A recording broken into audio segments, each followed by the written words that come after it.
What's going on, everyone? So, two centers have officially came to the market. One has been heavily linked to the Lakers in Sharpe, right? It was kind of like, okay, how available is he actually? Well, he is officially on the trade market, and the Toronto Raptors have made Chris Boucher also available as well. So I want to start with Chris Boucher because we've already talked heavily about Sharpe. Touch on Sharpe towards the end of this video, but Chris Boucher, center that many people I have seen over the years that I've been doing. This is my third full season, right? And I've seen a lot of people talk about Chris Boucher in several instances over the last few years, going and acquiring him, kind of bringing him in as like that backup center, a guy that can kind of fill that void, fill that hole. Now he is 31 years old, so he's not young, but he's not like old. He's not like 36 or anything like that. He is 6'9" in height. Does have a 7'4" wingspan. He's not the physical bruiser kind of mold type center that the Lakers are looking for. He's only 200 pounds, right? Like Lakers, based on reports, want a more kind of physical presence, somebody that can defend and be just, again, that big body in the center spot, right? Jonas Valanciunas, he's not the defensive center, but he is that big physical center that can do some stuff out there on the basketball court. So that's why you hear Jonas Valanciunas, even though kind of like the described center is like, we want defensive center that can protect the rim and stuff like that. But they also are really looking for just like a big body, physical, can just kind of bully in the paint type of center. Chris Boucher wouldn't kind of fall into that category. However, what does he produce? What does he provide? Not a guy that really is going to stand out, jump to the page type guy. Is a floor running big, can do a few things out there on the basketball court. This season, 24 games. He's averaging 18 minutes per game in a backup role. He's been a backup pretty much his entire career. He has had like 23 starts total in his career, but he has been pretty much just relegated to a backup center, even on Toronto. He is shooting 45.5% from the floor on 8 attempts. He's only shooting 27% from three-point range this season. He is a career 33%, 32.8 if you want to be exact, three-point shooter on 2.6 attempts, so around 3 attempts per game.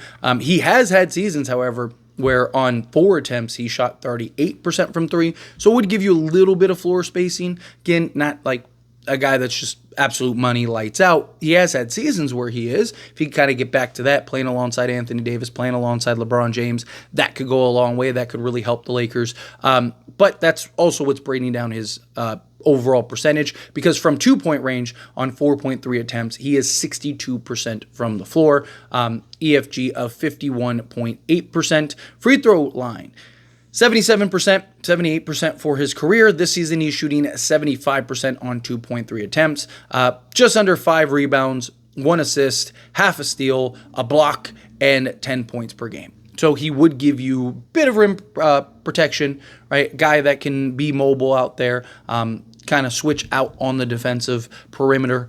Not really like the ideal center based on like what the Lakers have been looking for, but still another option that's there just in case, something develops or some of these other guys just don't add up or don't make sense. Thing is, I'm not going to lie, I'd probably rather keep Koloko, right? Like, if you're going to go get Chris Boucher, I'd rather just kind of stick with Koloko, if I'm being honest, right? I think he gives you kind of all the same stuff that Boucher gives you, maybe not the three-point shooting. However, he is on an expiring contract, $10.8 million, so just under $11 million. Lakers would have to send out $11 million, so maybe that's a little enticing as an expiring contract, but I would, there's like 10 other centers that I would put well above Chris Boucher if push game to shove. But moving on to Sharpe, somebody I've talked about heavily, somebody that I really want to see the Lakers land and acquire, particularly in an overall package. I don't want them to just get Sharpe. I want, a Sharpe plus, Dorian Finney-Smith, or in a perfect world, Dorian Finney-Smith, Cam Johnson, and a Sharpe really kind of move the needle for the Lakers. Sharpe, however, he is dirt cheap. Lakers wouldn't have to send out a ton of money for him. Lakers have to send out essentially $5 million just to get. You have to remember, Lakers have to send out more money than they take in, so that's something to keep in mind. But you look at his contract this season, he's making $3.9 million. Next year, he is a restricted free agent. So he is going to be due for a contract, which is something that the Lakers got to keep in mind. What is the market for him as far as a new contract goes? Could it be something like Max Christie, where it's like, 4 years, whatever, $32 million, something like that. Give him $8 to $10 million a year, somewhere in that range. Day'Ron Sharpe, however, is very young, 23 years old. Plenty of upside, plenty of growth, plenty of potential. Problem with Day'Ron Sharpe is like no one seems to know what his height is, right? Like I encourage you, just for fun, when you get a chance, go Google Day'Ron Sharpe and then look at all the different just heights that he has. It's all like 6'9" or 6'11", right? But at the combine, as well as in college, he was listed as 6'11". So unless he shrunk 2 inches, he's got to be like 6'11". But also what's odd is that 2 inches is strange because usually like you'll see guys, they're like, 6'11", but really without shoes, they're like 6'10" or like 6'10 and a half. And so they just are listed as 6'11" with the shoes on. Like 2 inches, unless he's wearing platforms, right? Like unless he's wearing these like massive, soles, like he's got to be, 6'10", 6'11". So let's meet in the middle. Right? Half the places say he's 6'11", half the places say he's 6'9". Let's just call him 6'10", right? Okay, perfect. So you got a 6'10", shot blocking, versatile center, somebody that can do multiple things out there on the basketball court. He also has the kind of size that the Lakers are looking for. He's like 260, 265. So again, Lakers want that big bruiser, big kind of physical center. Day'Ron Sharpe is that. Right? He is big, physical. If you watch him play, he loves the physicality, right? That bully kind of bumping guys, getting offensive rebounds, stuff like that. He is a guy that I really do think could make an impact for the Lakers, a guy that I really like. So far, 5 games this season, averaging 16.2 points per game. He is shooting 46.7% total from the field. 3-point range, 22.2%. He is, again, another 33% three-point shooter, but only a career 0.3 attempts. This season, he is taking the most attempts by far at 1.8 attempts per game. Again, he's 23 years old. So there's room for growth and potential there, development, right? Again, not a guy you're probably looking at take a bunch of threes right now. 1 or 2, fine. Kind of knock him down if he can kind of hopefully uptick that to even like 32%.